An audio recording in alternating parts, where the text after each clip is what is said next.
Johnny, get your gun, get your gun, get your gun. Take it.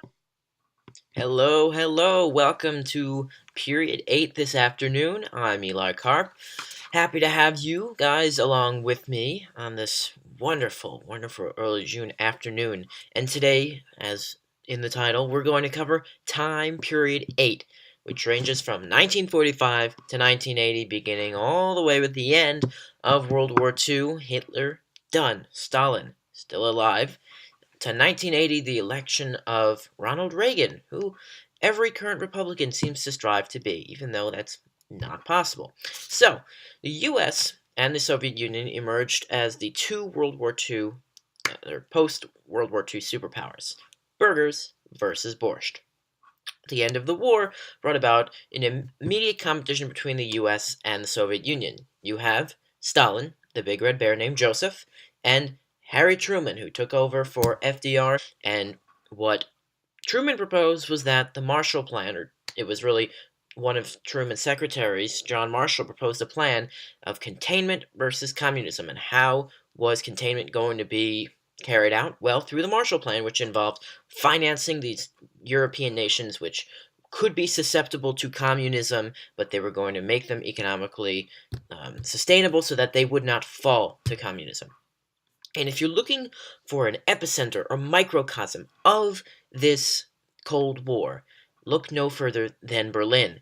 Literally and figuratively, it was located in Germany, which was divided east and west. East was communist and Soviet, west was democratic and supported by the West.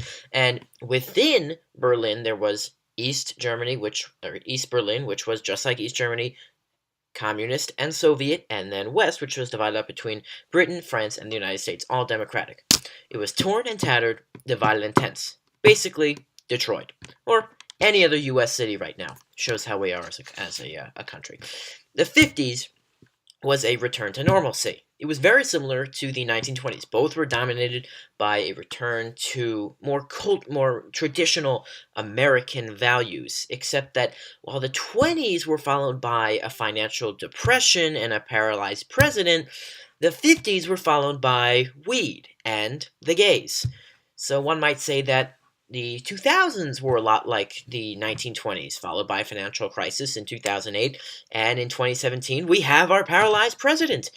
So mainly in the 50s, it was pretty calm, except that there was a renewed focus on STEM in the U.S. Why? Because of Joseph Stalin's little friend, Mr. Sputnik. And so, responding to the Soviet Union's launch of Sputnik, they were the first in the space race. The U.S. was competing, but after the Soviets launched Sputnik, Eisenhower's like, damn, we gotta get back in this STEM thing. So yeah, that's why we have now STEM schools all over the country, some for girls, some for boys, some co-ed. But never mind, we have STEM schools, but they needed those, and they were created in the 50s because we needed the best bombs. The Soviets wanted the best bombs, we wanted the best bombs. Basically, that's the Cold War. So domestically, Levittowns. And so with Levittowns, because they were so similar and so many things were the same, there were lots of political cartoons that said, well, we can't find our house because everything looks the same, and the wives were staying home, the men had their new cars, the men were going into the city because there was this new, suburbanization, if we're going to coin that. And that really, it was all about the consumerism and really the normalcy of the 1950s. So, there were a few landmark happenings that disrupted the normalcy of the time. First, Joseph McCarthy and McCarthyism, who looks suspiciously like Ted Cruz. Coincidence? I think not. And then you have Brown versus Board of Education, which overturned segregation. The black and white cookie was on track to equality with the outlawing of segregation. Yes, de facto, still in effect because it is de facto, but de jure was outlawed, and the civil rights movement began in the 50s. That really picked up steam towards the end of the decade, and then the 60s were turbulent as hell. So, television, also a huge influence on culture. New sitcoms that portrayed this new life, like in the suburbs, such as Leave It to Beaver or Father Knows Best. Even I Love Lucy comes along. So lots of sitcoms there. And then 60 years later, we have sitcoms still portraying life. Instead of the family structure, we now have teenage pregnancies. So that's the 50s. We're on to the 60s, better known as the decade of assassinations. It starts with Kennedy edging out Nixon, and Kennedy seems to be, at the time, everybody in America's favorite cousin. Although Nixon lost this one, he made sure he wouldn't lose the next one, and thank you, Woodward and Bernstein, for all of that. And much of Kennedy's shortened term was concerned with Cuba. Except that isn't Cuba. That's actually not even in the Caribbean. That's Venezuela. And what went so wrong for Kennedy, at least in Cuba, was one, the Bay of Pigs invasion, which was a disaster, and then the Cuban Missile Crisis, which, if handled slightly differently or slightly poorly by Kennedy compared to the way he did, could have blown up the Earth. Long story short, could have blown up the Earth. Believe me, could have blown up the Earth. So that was basically Kennedy in a nutshell, although he probably would have been reelected, if he wasn't shot by Ted Cruz's father, but he was. And then the civil rights movement continues to pick up steam.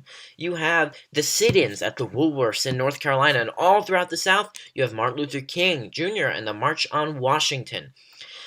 And after Ted Cruz's father assassinates Kennedy, there is a huge shock. America comes to a standstill. If you ask anyone who was alive during that period, probably over the age of 10 at the time, it was probably one of the most influential or just memorable moments in their lives.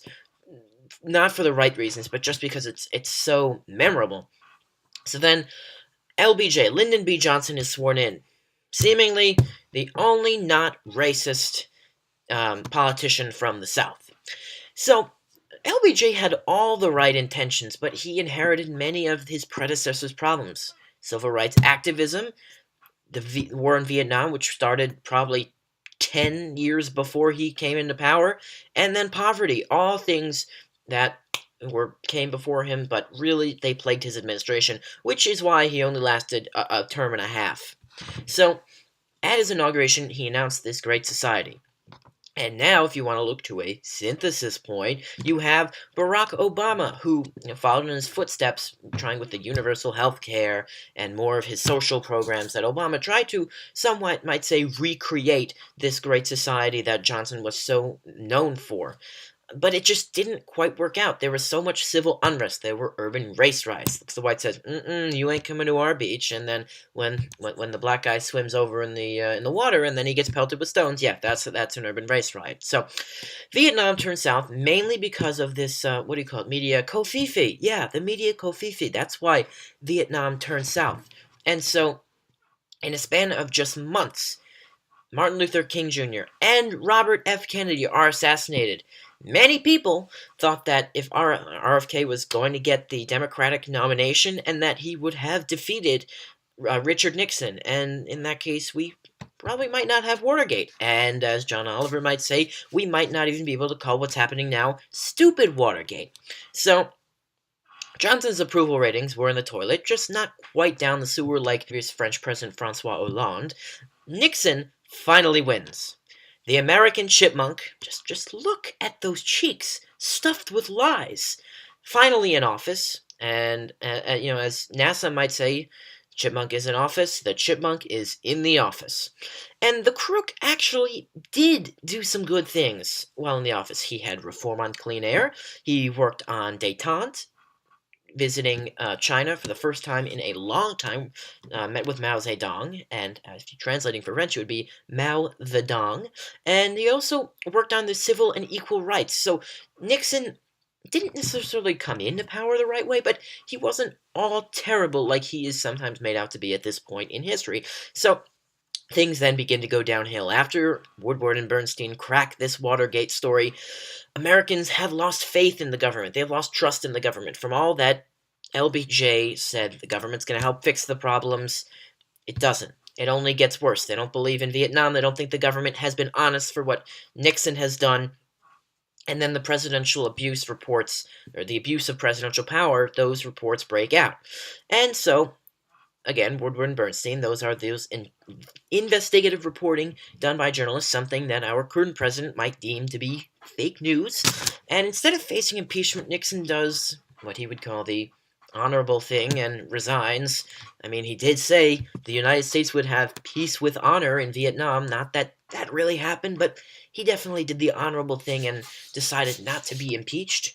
And we still have only 2 presidents in our 45 presidents in history who have been impeached, although who knows, there could be a third, we don't know. One who did not have sexual relations with that woman, and another who would not go near dark skin. So by this time, America is a global embarrassment. Something like that sounds familiar. Really familiar.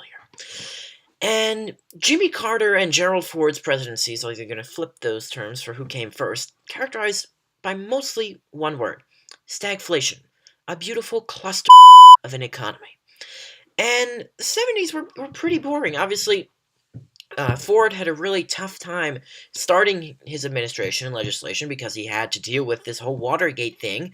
And eventually, once that put that behind him, really nothing got done besides some Camp David Accords, and there was an oil crisis. It was a show. Let's be honest. It was a show. And all of this, the United States, the electorate was fed up. They wanted a return to normalcy, and the only person that was going to give them that, or not necessarily the only person, but the person who came in and said that, you know what, I'm going to be the man, America. I'm going to be your guy.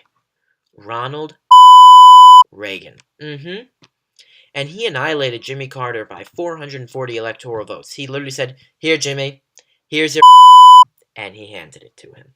Over there, send the word over there, that the Yanks are coming, the Yanks are coming.